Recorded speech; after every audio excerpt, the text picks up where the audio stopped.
High barrister Suman, কেমন আছিস তুই? এতদিন পর মনে পড়লো তোমার সরকারকে।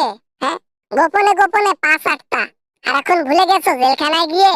ম্যাডাম ম্যাডাম ম্যাডাম গোপনে পাঁচ আটার ফল এই। হ্যাঁ হ্যাঁ ম্যাডাম, গোপনে পাঁচ আটছিলাম, তার পরিণতি লাস্টে এই। আমি জেলের মধ্যে, এখন ফোনও পাই না কথা বলার জন্য। ও আচ্ছা আচ্ছা আচ্ছা, বুঝতে পারছি, তোমাদের ফোন না পাওয়ার কারণে কথা হয় না। যাই হোক, দিনকাল তোমাদের কেমন যাচ্ছে? আজকাল দেখি তোমরা নিউজের মধ্যে আসোই না, নাকি আয়না ঘরে তোমাকে পাঠাইছে?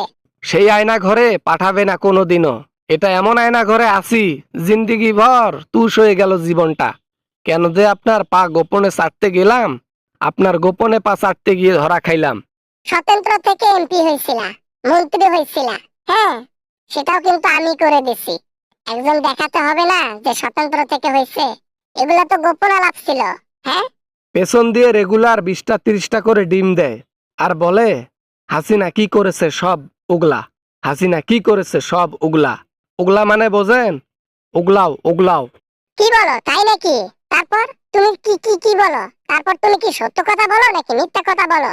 এই এই এই ব্যারিস্টার সুমন, তুমি এবার সত্য কথা বলে দাও না তো। যতক্ষণ ব্রয়লারের ডিম পেছন দিয়ে দেয় ততক্ষণ সত্য কথা বলি না। যেই রাজহাঁসের ডিম দেয় তেই অল্প একটু বলা শুরু করে দেই। যেই উট পাখির ডিম দেয় সব বলে দেই। এই যা সর্বনাশ করেছে রে! যেই পাতে খাও সেই পাতেই হাগো ব্যারিস্টার সুমন। এত করে পুঁতি পড়াইছি তোমাদেরকে যে তোমরা যে পর্যায়ে থাকো না কেন, আমার দুর্নীতির কথা যেন না জানে কেউ। যতবার সত্য কথা বলি ততবার শাস্তির পরিমাণ কমে যায়। এজন্য বলি একটু আসান লাগে। যদি সত্য কথা না বলি চুপচাপ থাকি, ডিম ক্যারক্যাস্টে ক্যারক্যাস্টে দিয়ে দেয়। যত বড়ই ডিম হোক না কেন, তোমার নেত্রীর চাইতে তো আর বড় কিছু হইতে পারে না কোনো কিছু, তাই না?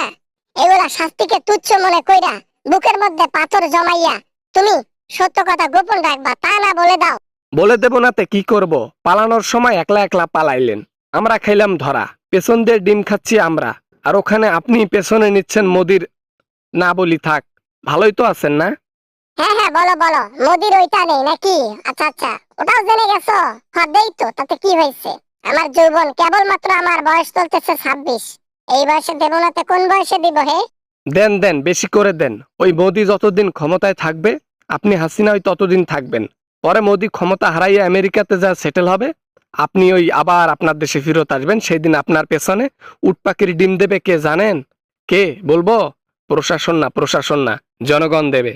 এই জন্য তো গোপনে গোপনে মোদিকে বিয়ে করছি আর এইটা এগ্রিমেন্ট করছি যে তুমি যেখানেই যাও পৃথিবীর, আমাকে নিয়ে যাবা মোদি।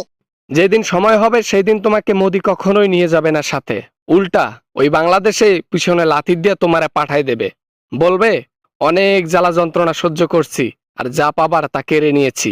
এখন তুই তোর পথে যা, আমি আমার পথে যাই। বাবা না মানে বাবা বাবা বাবা, কি বলো এগুলা? বাবা বাবা বাবা বাবা বাবা, ভয় দেখাও কেন?